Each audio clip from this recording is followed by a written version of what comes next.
What's up guys, it's producer TCustomz and I'm back with another producer tutorial. Today I want to talk about a technique called low-end theory, and I've touched on this technique before in some of my previous videos, but I had some requests come in to make like a dedicated tutorial to this.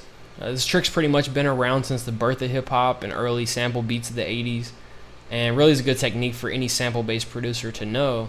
I use this technique a lot in a lot of my earlier production. I don't use it so much anymore, but I'll talk about some pros and cons that are already using this. The idea with low-end theory is to extract a bass line from the sample you're using, and that way if you aren't good at creating a bass line or just learning how, it'll allow you to give your beat some low end without actually having to compose a bass line. And all you really need to apply this technique is a basic filter or EQ and possibly a compressor if needed. Alright, so like I said, I don't use this technique in a lot of my more recent production. So what I did is I went back through some of my older beats and found this session, and this is what I'm going to use for this tutorial. So you can see here I've got my sample, and this is my main sample. I've got the two sequences that I'm using for this beat, and then I've got all my percussion, kick, snare, cymbals, hi-hats, and everything down here. So what I want to do is I want to focus on this sample track. So I'll go ahead and play the sample and let you hear what it sounds like raw.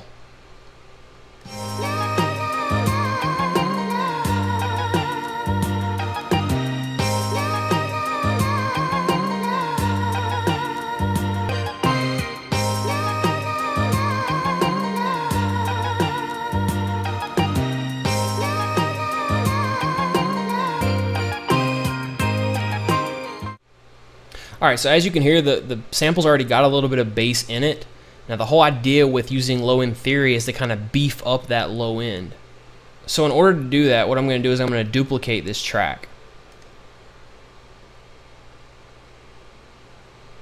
And then what I want to do is apply some sort of a EQ or low-pass filter.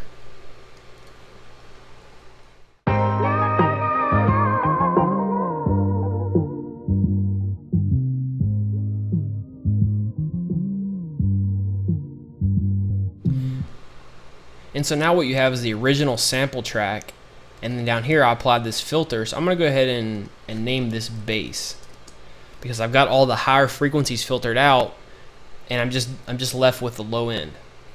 And one of the things to keep in mind with applying this technique is every beat's going to be different, every sample you use, depending on what kind of bass is included. Sometimes you might actually want to use a multi-band EQ. That way if you want to emphasize particular lower frequencies, you'd be able to do that. And another thing you can do is apply some sort of compression if you have varied volumes on the filtered bass track that you created.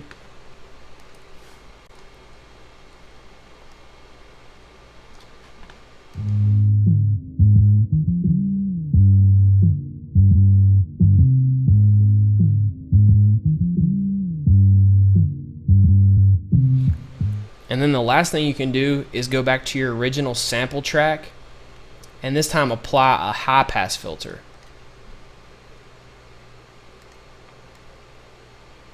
That way you've removed any of the bass from the original sample, and now all your bass is in your filtered track that you created. And now in addition to the EQ and compressor you put on the filtered track, you can also adjust the volume independently. And there's no really exact science to this. It's just really playing around with the settings and getting it to sound the way you want it to sound. So one major pro to using this sort of technique for your sampled bass line is that it's relatively easy to do and straightforward. It's really just a matter of getting all the settings and getting everything to sound the way that you want it to sound. Now the major problem is that using a technique like low-end theory can sometimes muddy up your mid to low frequencies, and you don't always get the most clarity out of your beats. And this is one of the main reasons that I shied away from using this technique. Another downfall is that you're actually limited to whatever bass is being used in that original bass line in the sample. So all in all, this is pretty much the idea behind the technique of low-end theory. Really just extracting that bass line from your sample and then tweaking it to your liking.